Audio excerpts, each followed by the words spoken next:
यह तो सभी जानते हैं कि देश में पहली ट्रेन सेवा करीब 170 साल पहले 16 अप्रैल 1853 में शुरू हुई थी। पहली ट्रेन तत्कालीन बंबई के बोरीबंदर से लेकर ठाणे के बीच चली थी।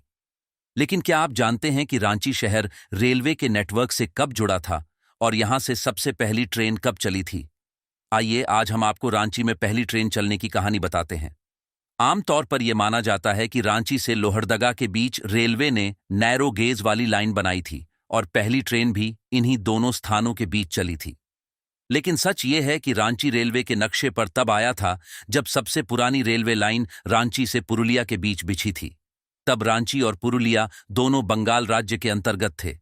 रांची के डिस्ट्रिक्ट गजेटियर में दर्ज जानकारी के अनुसार इन दोनों शहरों के बीच नैरो गेज यानी छोटी लाइन बिछाने का काम वर्ष 1905 में शुरू किया गया था। इस लाइन पर पहली बार ट्रेन का परिचालन 14 नवंबर 1907 को हुआ था। बंगाल के गवर्नर सर एंड्रयू फ्रेजर ने यह सेवा शुरू करवाई थी। यानी रांची में रेलवे सेवा की शुरुआत के 116 साल पूरे हो चुके हैं।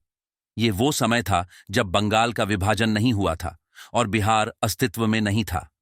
इस लाइन के अस्तित्व में आने से कलकत्ता से रांची का सफर सुविधाजनक हो गया था। तब इस लाइन के अंतर्गत 6 स्टेशन आते थे। ये स्टेशन थे रांची, टाटी सिलवे, गंगा घाट, जोन्हा, सिल्ली और पुरुलिया। रांची से लोहरदगा के लिए रेलवे लाइन वर्ष 1911 में बननी शुरू हुई और अक्टूबर 1913 में इस लाइन पर भी परिचालन भी शुरू हो गया। इसके बाद मार्च 1927 के अंत तक चांडिल से बरकाकाना के लिए पहली ब्रॉडगेज यानी बड़ी लाइन शुरू हुई तो रांची भी बड़ी रेल लाइन से जुड़ गई। स्वतंत्रता के बाद एक और बड़ी लाइन बनकर तैयार हो गई जिससे रांची और पटना आपस में जुड़ गए। इसी लाइन के जरिए रांची दक्षिण में उड़ीसा से भी कनेक्ट हो गई। बिहार के चंद्रपुरा से उड़ीसा के बंडा मुंडा तक की रेलवे लाइन का निर्माण कई चरणों में हुआ और मई 1957 में इसे पूरा कर लिया गया। इस लाइन की लंबाई 299 किलोमीटर थी। रांची लोहरदगा के बीच की छोटी रेल लाइन का आकर्षण 2004 तक बना रहा।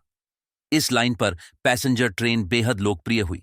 यह पैसेंजर ट्रेन रांची और लोहरदगा के बीच दिन में एक बार चलती थी। सुबह यह ट्रेन रांची से लोहरदगा जाती और वहां से उसी दिन शाम को वापस आ जाती थी। बाद में इसे दोनों ओर से शुरू किया गया। एक सुबह रांची से खुलती थी और दूसरी लोहरदगा से, और फिर दोनों उसी दिन शाम को वापस हो जाती थी। यह ट्रेन रांची और लोहरदगा के बीच लाइफ लाइन मानी जाती थी। आज भी रांची लोहरदगा के बीच चलने वाली पैसेंजर ट्रेन काफी लोकप्रिय है और इन दोनों शहरों की अर्थव्यवस्था का एक महत्वपूर्ण आधार मानी जाती है। इस ट्रेन में कोयले से संचालित होने वाला इंजन लगा हुआ था। ये ट्रेन जब चलती थी तो इसे देखने के लिए लोग इसके नजदीक आ जाते थे। उस वक्त इस ट्रेन में सफर करना बहुत ही रोमांचकारी हुआ करता था। खासकर छोटा नागपुर के दौरे पर आने वाले अंग्रेज ऑफिसर्स तो इस ट्रेन को लेकर काफी क्रेजी हुआ करते थे। उनके लिए इस ट्रेन की बोगी में स्पेशल अरेंजमेंट किया जाता था। इसके अलावा टूरिस्ट्स भी इस ट्रेन से जर्नी करना पसंद करते थे। रांची लोहरदगा छोटी लाइन को हेरिटेज में शामिल करने की बात चल ही रही थी कि 2004 में यहां पर नैरो गेज को मीटर गेज में कन्वर्ट कर दिया गया और नैरो गेज ट्रेन का चलना बंद हो गया। नैरो गेज पर ट्रेन की बोगियों को खींचने वाला इंजन आज रांची रेलवे स्टेशन के बाहर धरोहर के रूप में प्रदर्शित है। यह इंजन चित्तरंजन रेल फैक्ट्री में बना है। आज भी इस इंजन को देखने के लिए लोग बाहर से आते हैं।